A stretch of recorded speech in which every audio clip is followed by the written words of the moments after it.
What's going on, everyone? So we have a trade involving the Miami Heat and the Brooklyn Nets. So per Shams, the Miami Heat have traded Haywood Highsmith and a 2032 second round pick to the Brooklyn Nets for a protected 2026 second round pick. So you have Haywood Highsmith, who is basically just a salary dump. Right, Miami is trying to get under the tax even further now, and doing this trade makes it happen. So Brooklyn, they have all that cap space. They're willing to take him on. He's making $5.6 million this year. He's also an expiring contract. So it's not something where, they're taking on a long-term deal or anything like that, and then they get second next year for those purposes. And then, like I said, you have a protected second that, probably might not even end up getting conveyed, but this is more so just salary dump from Miami, right? Now, the reason I'm talking about this on a Lakers channel, because it's like, Tyler, what does that have to do with the Lakers?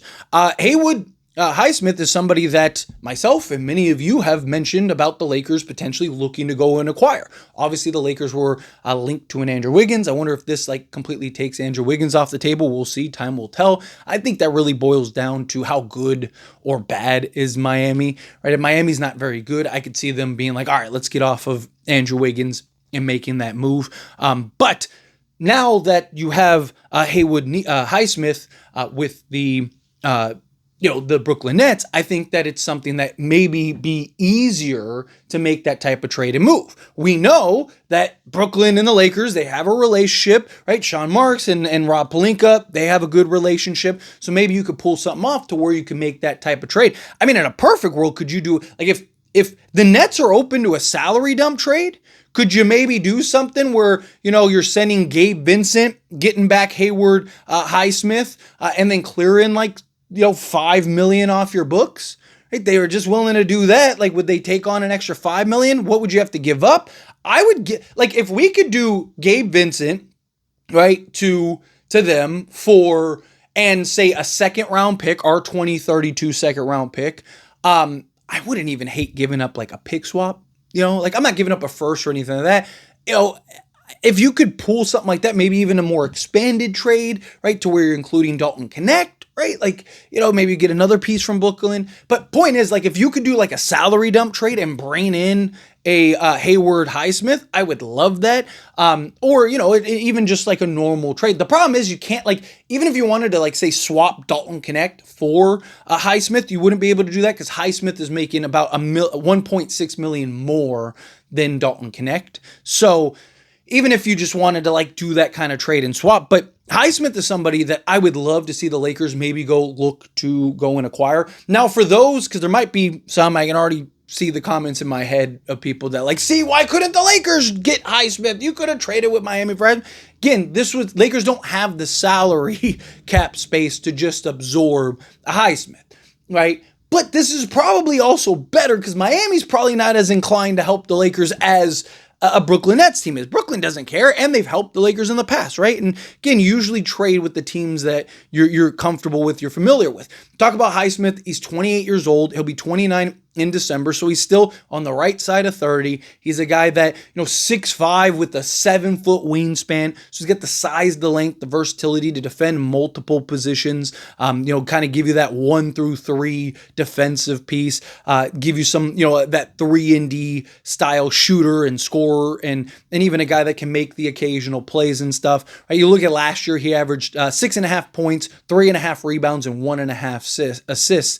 But also 3-point shooting wise, he's a career 37.4% three-point shooter, and last year was 38.2% on 3.1 attempts. So again, gives you a legit 3-and-D style guard wing that you can put out there, deploy, put him in your starting unit. I mean, you could go with Marcus Smart at your point, Highsmith at your 2. Kind of gives you another alternative to maybe a Matisse Thybulle. I mean, you could even argue bringing him in because of the health factor, right? Highsmith played 74 games last year and 66 games the year before that.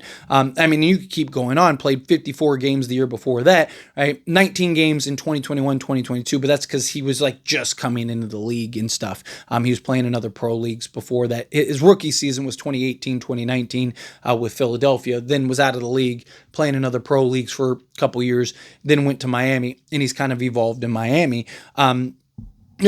And of course there's always the concern, especially with the Lakers, of like the the Miami guards coming to the Lakers, right? Kendrick Nunn, a Gabe Vincent, but he's just bigger, right? Like Kendrick Nunn and Gabe Vincent both were like 6'2", 6'3" guards, where he's a guy, again, even if the offensive versatility isn't there, even him being able to knock down the three ball, because we've seen guys just completely forget how to shoot the three ball when they come to Lakers. Even if that happens, he's still a good, versatile defender that has the size and wingspan. I mean, his comps, as far as like the defensive side of things and stuff like that, is very similar to a Matisse Thybulle. Both guys 6'5" with 7-foot wingspans, or I think it's like 11 and a half wingspans, or 6'11" and a half wingspans. So again, they both have that similar size.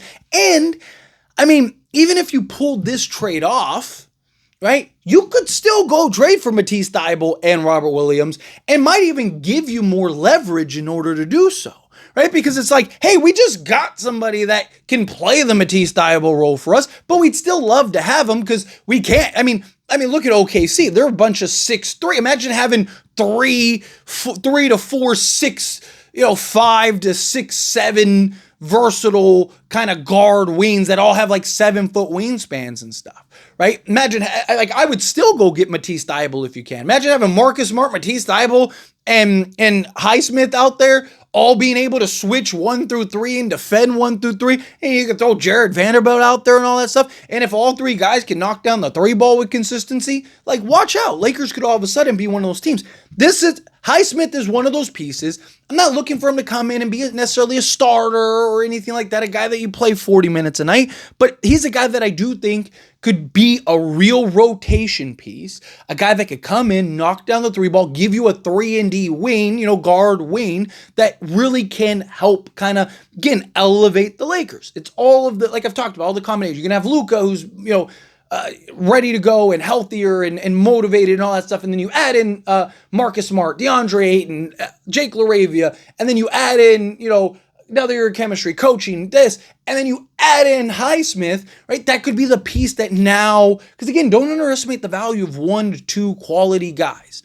Highsmith is a guy that come in and be that quality guy, a guy that come off the bench, is comfortable coming off the bench, give you 20, 25 minutes a night, knock down the 3 ball with some consistency, defend multiple positions with that wingspan. He can even switch on 4s on many nights. Just gives you another big, versatile defender. Even if he gives you what Gabe Vincent gives you, right? I'm fine with that because he's a bigger Gabe Vincent, right? So even if he's not, like, let's say the 3-point shot isn't falling and he's like Gabe Vincent, he's like 35% instead of 38, 39%, right? He's still a bigger, more versatile defensive guy. Where Gabe Vincent, again, is like 6'3" with, I think, like a 6'6" wingspan, something like that. Where you have Highsmith, who, again, is 6'5", so just naturally 2 inches taller, and then has that 7-foot wingspan, so it just gives you more length, size, versatility on the defensive side of things. And now that he's on Brooklyn, it might actually be a lot easier to go and trade for him in order to pull that off, right? Because we're Miami, like Pat Riley, he's not really trying to help the Lakers. He's not trying to help LeBron, especially, like, try to win another championship. Brooklyn, they don't care. They just want to get assets and do whatever. So to me, I look at it, can you do maybe a salary dump trade and try to get off of some salary and give up some assets, but also bring back Highsmith? Because I've talked about, I don't want to see a salary dump just for a salary dump. I want to get a player back in return. Highsmith could be that player. You bring him in off of the salary dump, clear some salary space to sign some other guys, and then boom, we're in business, right? Like, that's the kind of move, that's the kind of play that I'd like to see the Lakers kind of make. But what does Highsmith bring? What could he do for a Lakers team? Well, you look at last year. Like I said, 74 games played, 42 games started, 24.6 minutes per game, so just under 25 minutes per game, 5.3 field goal attempts per game, shot 46% from the floor, from 3-point range on 3.1 attempts, shot 38.2%.